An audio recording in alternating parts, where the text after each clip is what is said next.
नमस्कार, metro city देख रहे हैं आप। मैं हूं आपके साथ विवेक तिवारी। बुलेटिन की शुरुआत करते हैं। 13 से 15 अगस्त तक चलने वाले हर घर तिरंगा अभियान को लेकर हर तरफ तैयारी शुरू हो चुकी है। इसी सिलसिले में मुख्यमंत्री मनोहर लाल ने प्रशासनिक सचिवों, उपायुक्तों और अन्य अधिकारियों के साथ बैठक की। साथ ही सीएम मनोहर लाल ने वीडियो कॉन्फ्रेंसिंग से राज्य स्तरीय बैठक की अध्यक्षता की। सीएम मनोहर लाल ने कहा कि हर घर तिरंगा एक अनूठा अभियान है, क्योंकि यह राष्ट्रीय ध्वज के बारे में जागरूकता को बढ़ावा देगा, साथ ही नागरिकों में देशभक्ति की भावना को भी बढ़ाएगा।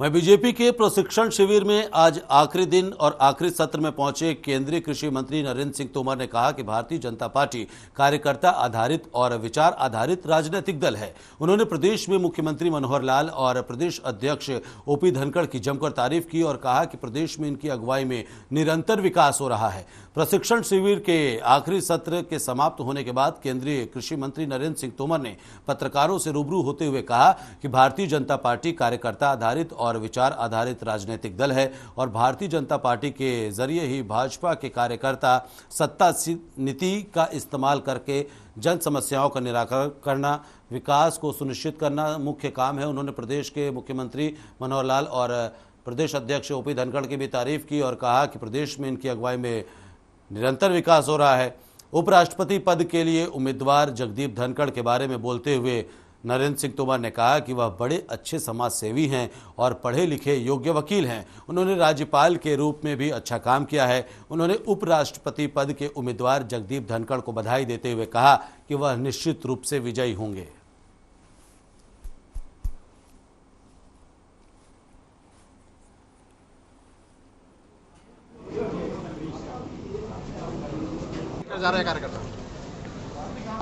भारतीय जनता पार्टी कार्यकर्ता आधारित और विचार आधारित राजनीतिक दल है।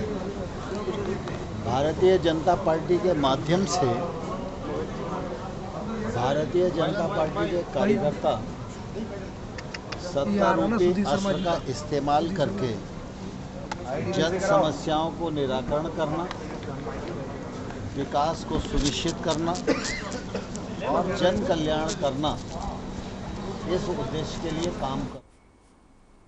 वहीं फरीदाबाद के सूरजकुंड में चल रहे बीजेपी के प्रशिक्षण शिविर का आज आखिरी दिन रहा। समापन सत्र सहित तीनों सत्रों का आयोजन हुआ, जिसमें विनोद तावड़े और बीएल संतोष और बीजेपी प्रदेश अध्यक्ष ओम प्रकाश धनखड़ के साथ मुख्य वक्ता कार्यकर्ता का व्यक्तित्व विकास, बूथ सशक्तिकरण और राष्ट्र के पुनर्निर्माण में बीजेपी का योगदान पर कार्यकर्ताओं से वो रूबरू हुए। शिविर में केंद्रीय जल शक्ति मंत्री गजेंद्र सिंह शेखावत ने प्रशिक्षण शिविर में अपने संबोधन के बाद बताया कि देश किस तरीके से केंद्र सरकार की नीतियों की वजह से सशक्त हुआ है। आगे उन्होंने कहा कि रक्षा क्षेत्र में बहुत सी ऐसी उपलब्धियां हैं जो केवल भारत के पास हैं। लगातार आत्मनिर्भर बनने की और भारत हर क्षेत्र में आगे बढ़ रहा है। गजेंद्र शेखावत ने जगदीप धनखड़ को एनडीए की ओर से उपराष्ट्रपति के उम्मीदवार बनाए जाने पर भी बधाई देते हुए कहा कि बीजेपी ही एक ऐसी पार्टी है जो गरीब किसान के बेटे को भी जमीन से उठाकर अहम पदों पर भेज सकती है।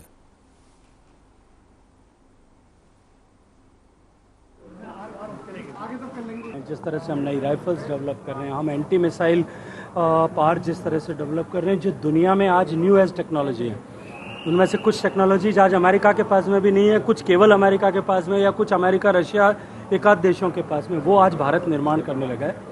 निश्चय ही एक कॉन्फिडेंस भी भारत की सेना में बढ़ा है और निश्चय ही एक नई ताकत भी उसके कारण से सृजित है। हरियाणा बीजेपी के प्रयासों पे क्या कहेंगे सर? आपने राष्ट्रीय स्तर पर घूमते हैं, एक प्रयास किया गया है, निश्चित रूप से अभिनंदन के योग्य है। और जिस बेहतरी के साथ में आदरणीय प्रदेश अध्यक्ष जी ने इस 3 दिन के प्रशिक्षण।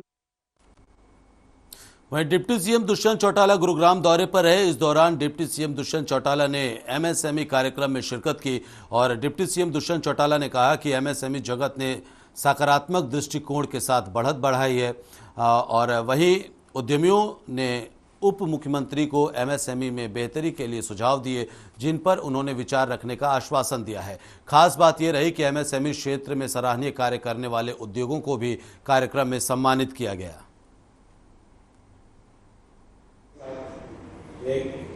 को हमारे जो प्रेफरेबल इन्वेस्टर हो सकते हैं उनको टारगेट करके उनको देखें, और ग्लोबल सिटी को एक ऐसा प्रोजेक्ट हम देखना चाहते हैं जो देश को एक नए मुकाम पर लेकर जाएगा, जिसमें हर प्रकार की इन्वेस्टमेंट हो, चाहे वो फाइनेंशियल हो। खबर पलवल से, जहां विकास एवं पंचायती मंत्री देवेंद्र बबली ने लोगों को संबोधित किया और संबोधित करते हुए कहा कि प्रदेश सरकार की प्राथमिकता है कि गांवों में 100% गुणवत्ता के आधार पर विकास कार्य किया जाए ताकि लोगों को उनका हक मिल सके। आगे उन्होंने कहा कि पंचायत विभाग में भ्रष्टाचार को समाप्त करने के लिए ठोस कदम उठाए जा रहे हैं। वहीं विभाग के अधिकारियों को जीरो टॉलरेंस पर कार्य करने के लिए सख्त निर्देश भी दिए। पंचायती मंत्री ने कहा कि पंचायतों, जिला परिषदों, ब्लॉक समितियों में होने वाले विकास कार्यों के प्रति लोगों में सोशल अवेयरनेस जरूरी है। इसके लिए प्रत्येक गांव में युवा एक कमेटी गठित करें और कमेटी सक्रिय तौर पर विकास कार्यों पर नजर रखे ताकि बिगड़ी हुई व्यवस्था को पटरी पर लाया जा सके। इसके अलावा उन्होंने कहा कि प्रदेश सरकार में मेरिट के आधार पर नौकरी प्रदान की जा रही है। की समस्याएं उनके अभी बहुत समय से लंबे समय की पुरानी बड़ी समस्याएं थी, उनका निवारण हो इसलिए मैंने सारी मान मैंने गांव की तरफ से जो मुझे दी गई है मैंने वो ले ली है और उसमें फौरी तौर से हम इस पर कार्रवाई करेंगे और जो काम इसमें हुए हैं उनका जल्दी एस्टिमेट बनवा के उसका पैसा सेंक्शन करके। और मैंने गाँव वासियों से रिक्वेस्ट की है कि आप अपनी कमेटियाँ बनाइए, सरपंच मेंबर आप चुन देते हैं, अधिकारी हमारे यहाँ हैं, कहीं भी कोई कोताही करता है हमें बताइए।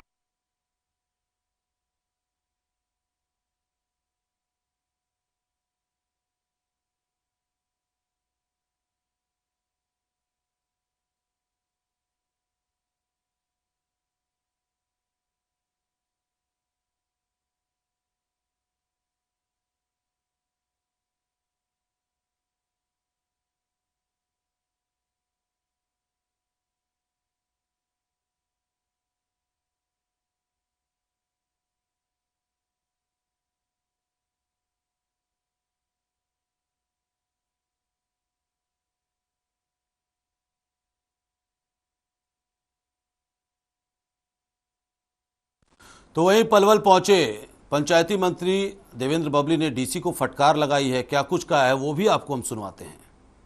मुझे नहीं पता, मेरे को बताया गया था, मैं आम आदमी की क्या सुनवाई होती है। तरह मिनिस्टर आ रहे हैं, हम रोड के अंदर को जाके देखो वहाँ अपने हालात क्या कर रहे हैं। आपकी जिला की ड्यूटी है, तो मैं आपसे अनुरोध करूंगा ये चीजें आप खुद देखें, मेरी कहने की जरूरत नहीं। आप जिला के मालिक, ये आपकी ड्यूटी है। तो बढ़ते आगे, संसद का मानसून सत्र कल से शुरू हो रहा है। मानसून सत्र में इस बार कांग्रेस किसान और आमजन की आवाज उठाने वाली है। राज्यसभा सांसद दीपेंद्र हुड्डा का कहना है कि महंगाई और बेरोजगारी से आम जनता बेहाल हो चुकी है। रुपया लगातार गिर रहा है। महंगाई के कारण लोगों को घर चलाना मुश्किल हो गया है। और आगे उन्होंने कहा कि कांग्रेस पार्टी हर मुद्दे पर आमजन के साथ है और उनकी आवाज बनकर संसद में सरकार से जवाब मांगेंगे। बता दें कि दीपेंद्र हुड्डा बहादुरगढ़ ट्रक यूनियन की ओर से आयोजित की गई भंडारे में प्रसाद ग्रहण करने पहुंचे थे। वहीं दीपेंद्र हुड्डा के साथ बहादुरगढ़ के विधायक राजेंद्र जून और नगर परिषद के पूर्व चेयरमैन रवि खत्री, राजेश जून भी मौजूद रहे। रिकॉर्ड स्तर पर महंगाई के 70-75 साल के रिकॉर्ड सारे टूट गए। पेट्रोल डीजल इतना महंगा कभी नहीं हुआ। गैस का सिलेंडर 1000 से ऊपर पहले कभी नहीं गया। तो महंगाई की बात, रुपए में जो गिरावट आई है और रिकॉर्ड बेरोजगारी की, यानी कि अर्थव्यवस्था आज डामाडोल दिख रही है देश की, वो बातें हम उठाने। वहीं सोनीपत के कुंडली नगर पालिका के गांव में यूपी के रहने वाले एक व्यक्ति की करंट लगने से मौत हो गई। बता दें कि यहां गांव में बिजली विभाग की ओर से एक ट्रॉली में टेम्परेरी तौर पर ट्रांसफार्मर रखा हुआ है और उस ट्रॉली के नज़दीक कीचड़ का जमाव है। यूपी का रहने वाला शख्स अपने घर जा रहा था, तभी ट्रॉली के नज़दीक से वो गुजरा। तभी उसे करंट लग गया और उस शख्स की मौत हो गई। परिजनों ने बिजली विभाग पर लापरवाही का आरोप लगाया है और इसी को लेकर कई घंटों तक घटनास्थल पर जमकर हंगामा भी किया। वहीं मौके पर पहुंची पुलिस ने शव को नागरिक हॉस्पिटल में पोस्टमार्टम करवा करके परिजनों को सौंप दिया है। फिलहाल पूरे मामले में पुलिस जांच पड़ताल कर रही है।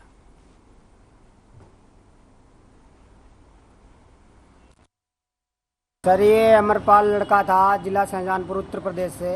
ये ड्यूटी से आ रहा था और वहाँ रास्ते में चारों तरफ कीचड़ भरा हुआ था, तो उधर से गुजरा तो थोड़ा वो डल्लप टाइप में बना रखा था, उसमें करंट आ रहा था, वहाँ से फिसल गया तो उसमें उसके करंट लग गया, ख़त्म हो गया है इसको। और 2 बच्चे हैं उसके, छोटे छोटे, बीवी है नहीं, कैंसर से मर गई 2 साल पहले। मैं सही शमशेर, थाना कुंडली। आज सुबह एक मजदूर अपनी ड्यूटी से आया था और बरसात में कीचड़ होने के कारण उसका पैर फिसलने के कारण जो है करंट लगने से उसकी डेथ हो गई है। उसका नाम अमरपाल सन्नो पंचमलाल है। ये परमीर कॉलोनी में रह रहा था और संडे होने की वजह से वहाँ पर काफ़ी मजदूर इकट्ठे हो गए थे। डेड बॉडी को हॉस्पिटल में भिजवा दिया है। उचित तो सोनीपत में जगह जगह पर सीवरेज जाम है, यहां तक कि कई जगह मेन होल भी खुले हुए हैं। सीवरेज का गंदा पानी मेन होल से ओवरफ्लो होकर सड़क पर नाले की तरह बह रहा है। सड़क पर कई जगह तो कई फीट पानी बह रहा है, जिससे लोगों का सड़क पर चलना भी मुहाल हो गया है। हमारी ये रिपोर्ट देखिए।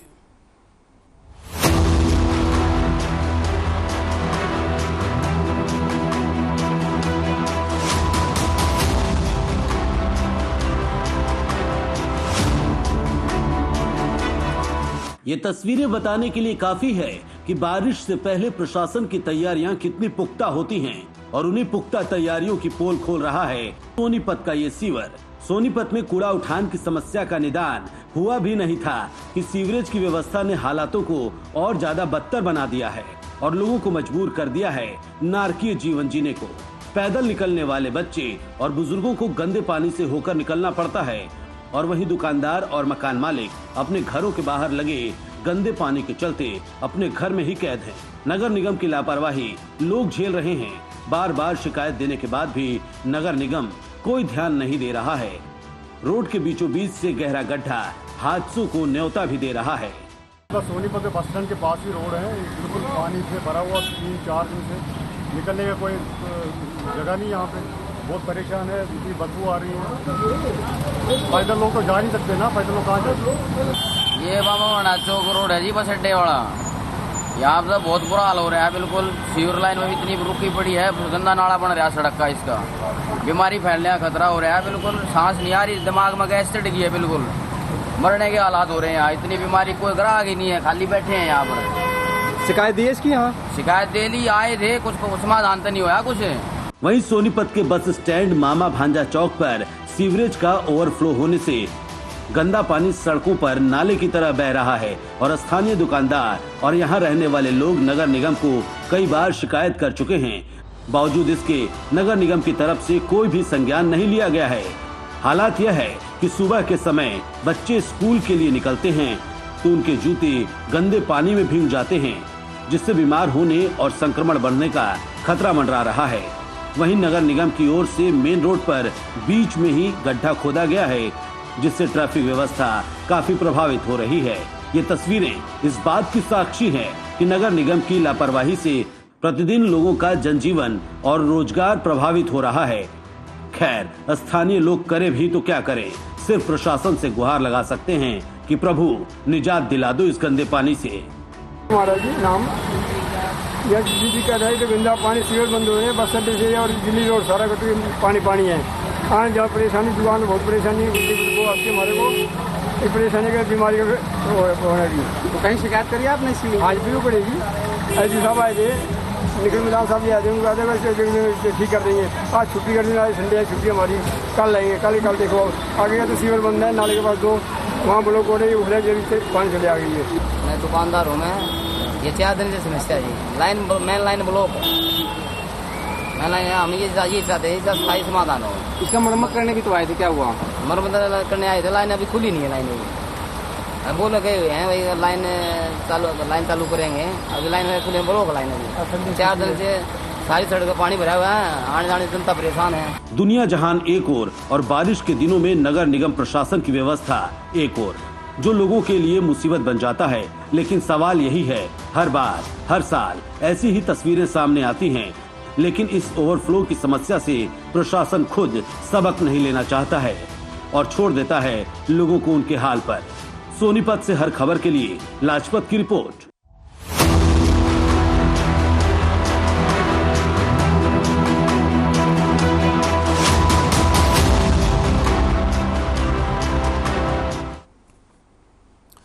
तो होडल पुलिस को एक बड़ी सफलता हाथ लगी है। आपको बता दें कि पुलिस ने अवैध हथियार के साथ 2 आरोपियों को गिरफ्तार किया है। पुलिस ने बताया कि अवैध हथियार बनाने के उपकरण सहित 1.5 दर्जन औजार भी बरामद किए गए हैं।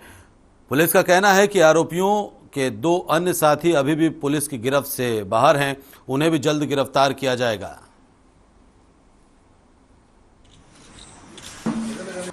देखिए, FIR नंबर 339 थी 10/7/2022 की, और इसमें 41 वेपन थे जो वो रिकवर हुए थे। और इसमें जो मुख्य अभियुक्त थे किलोर उत्तरकोट से, ये जाति सिकलीगरा शाहपुरा सेंधुआ बॉर्डर जिला बड़वानी मध्य प्रदेश का रहने वाला है। इसको हमने 10/7 को गिरफ्तार किया था। तो माननीय SP साहब के दिशा निर्देशानुसार तो इसमें ये सख्त निर्देश थे कि इसके जहाँ पे मैन्युफैक्चरिंग करते हैं वहाँ जाकर इस पर रेड की जाए। तो इसका 18/7 तक इसका नौत के वार्ड 7 में एक 8 साल के बच्चे की नहर में डूबने के चलते मौत हो गई। बता दें कि वार्ड 7 के नज़दीक नहर निकलती है जिसमें बच्चे खेलने के लिए अक्सर चले जाते हैं। वहां पर बच्चे खेलते खेलते एक बच्चे का पैर पटरी से फिसल गया और बच्चा नहर में डूब गया, जिसके बाद साथ में खेल रहे बच्चों ने शोर मचाया तो आसपास के लोग मौके पर पहुंचे, लेकिन जब तक आसपास के लोग घटनास्थल तक पहुंचते तब तक बच्चा डूब चुका था। उसके बाद बच्चे को 5 किलोमीटर दूर उस बच्चे का शव बरामद किया गया।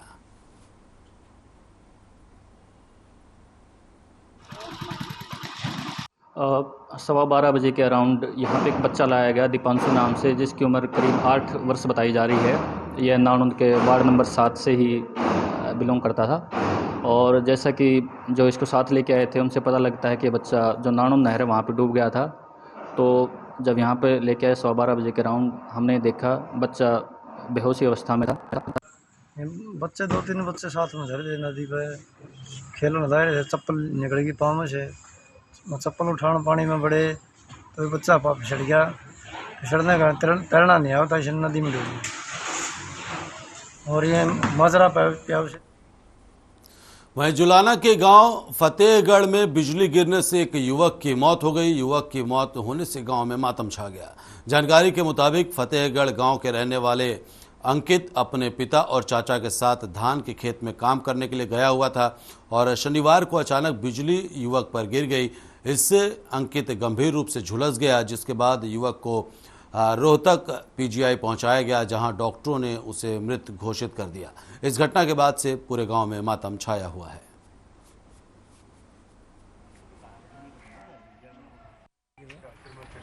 ये बापू बेटा जी खेत में काम कर रहे थे जी, पानी लगा रहे थे, धान लगाने की तैयारी थी और आसमानी बिजली गिरी है।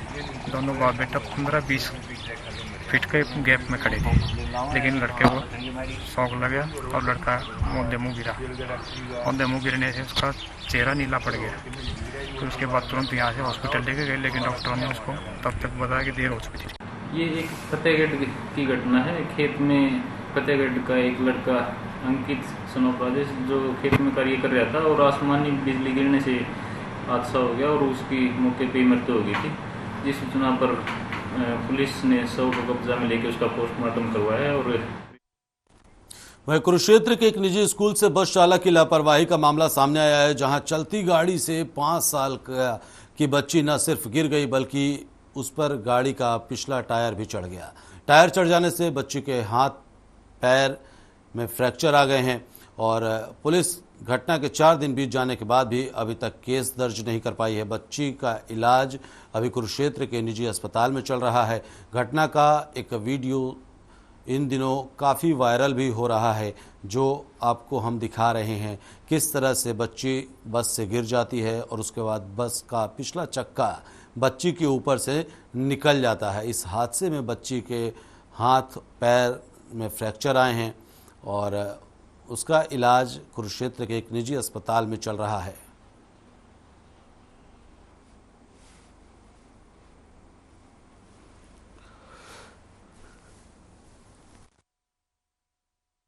की बात है जी, जैसे गुड़िया हमारे 2:10 पे हमारे पास आते हैं जी बच्चे, तो मैं अपनी शॉप से पहले 5 मिनट चला जाता हूँ जी। उस दिन वैन भी लगभग 2:30 बजे आई जी। जब हमारे स्टॉपेज पे वैन आई झांसा रोड पे जी, तो जब मैं वहाँ पहुंचा, बच्चे लेने पहले पहुंच जाते हैं जी। पहुंचे तो देखा जी बच्चे को चोट लगी हुई थी जी, बच्चा बुरी तरह रो रहा था जी। चलती वैन से नीचे गिर गई थी, वैन का दरवाजा खुला था तो नीचे गिरी है, तो टायर भी आया नीचे से। कहाँ चोट लगी इसको लगी है, एक टांग पे चोट आई है और एक बाजू पे फ्रैक्चर आया टांग पे, और यहाँ कुल्ले में फ्रैक्चर आया। कौन से स्कूल में पढ़ती है? ये ग्रीनफील्ड पर इंटरनेशनल स्कूल में पढ़ती है और फर्स्ट क्लास में मेरी गुड़िया। स्कूल की तरफ से कोई मिलने आया बच्चे? स्कूल की तरफ से हमें कोई मिलने नहीं आया। कोई कंप्लेंट की स्कूल वालों की? हाँ जी, कंप्लेंट की। हाँ जी, कोई रिस्पांस मिला? कोई कंप्लेंट? कोई रिस्पांस नहीं मिला। एक्सीडेंट हुआ है कि हमें 14 तारीख को सूचना मिली थी कि एक लड़की ग्रीनफील्ड स्कूल में पढ़ती है और फर्स्ट क्लास में थी वो। उसकी उम्र करीब 5 साल है। सीरत नाम की लड़की सिखों वाला मोहल्ला के पास की रहने वाली थी। जब वो ज्योति नगर के पास आई वैन, तो एकदम लड़की उसमें से गिर गई। मोड़ से वैन जब मुड़ी थी तो हमारे आईओ 14 तारीख को सूचना मिली, तो आईओ अपना हॉस्पिटल में गए तो वहाँ पे अनफिट थी वो। तो फिलहाल इस बुलेटिन में इतना ही। यहाँ रुक रहे छोटे से ब्रेक के लिए। ब्रेक के बाद भी हर खबर पर खबरों का सिलसिला लगातार जारी है।